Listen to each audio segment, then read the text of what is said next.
നല്ല ടേസ്റ്റ് ഉണ്ട്. നല്ല ടേസ്റ്റ് ഉണ്ട്. Welcome to Annie's kitchen and you are watching Annie's kitchen with Annie. ഇന്ന് ചെയ്യാൻ പോകുന്ന ഒരു റെസിപ്പി എന്ന് പറഞ്ഞാൽ 2 in 1.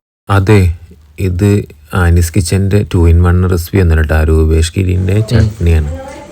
പച്ചമുളക്, കറിവേപ്പില, ജീരകം, ഞാൻ തന്നെ കുക്ക് ചെയ്യുമ്പോൾ ഈവൻ പണ്ട് 3 തവണയായിട്ട് ചെയ്യേണ്ടതൊക്കെ ഒരു പാനിലിട്ട് എനിക്ക് ചെയ്യാൻ പറ്റും. ഇപ്പൊ അത് എന്റെ സ്കില്ലെന്ന് പറഞ്ഞാൽ ഭയങ്കര രസമാണ്.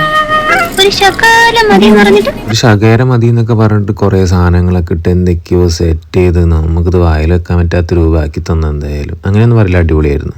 ഒരു 4 ഓംലെറ്റ് ഉണ്ടാക്കാൻ പറ്റുമോ? ഓംലെറ്റ് എന്ന് വെച്ചാൽ ഈ മുട്ടക്കകത്ത് ഉള്ളിയൊക്കെ അരിഞ്ഞിട്ട് ആംബ്ലേറ്റ്. ഇവനറിയില്ല, ഇവൻ ഓംലെറ്റ് മാത്രം ഉണ്ടാക്കണ കുക്ക്.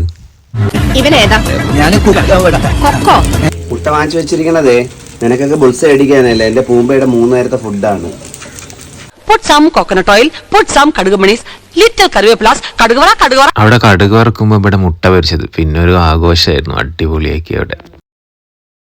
സത്യത്തിൽ താൻ വല്ല സെൻട്രൽ ജയിലിലോ മറ്റോ ആയിരുന്നു സംശയം. അല്ല, ആർത്തി കണ്ടപ്പോ ചോദിച്ചു പോയതാ. കഞ്ഞി കുറച്ചുകൂടി കിട്ടിയാ കൊള്ളായിരുന്നു. കടുക് നല്ലോണം പൊട്ടിയതിന്റെ ശേഷം ചുവന്ന മുളകും കരിവേപ്പിലയില്. ഈ ഒരു ചട്നിയിൽ എന്റെ വോയിസ് മാത്രമേ ഉള്ളൂട്ടാ, വേറെ ഒന്നുമില്ല. ചട്നി റെഡിയായി. ഉപ്പൊന്ന് ചെക്ക് ചെയ്യുക, ഉപ്പും പുളിയും ചെക്ക് ചെയ്യുക. പുളി അധികം ഇല്ലെങ്കിൽ അപ്പൊ എല്ലാവർക്കും ഇത് ചെയ്യാൻ പറ്റുമെന്ന് വിചാരിക്കുന്നത്. ഇതിൽ എന്തെങ്കിലും ബുദ്ധിമുട്ടോ വിഷമം ഉണ്ടെങ്കിൽ എന്നോട് പിന്നെ ഇത് ചോദിക്കാം.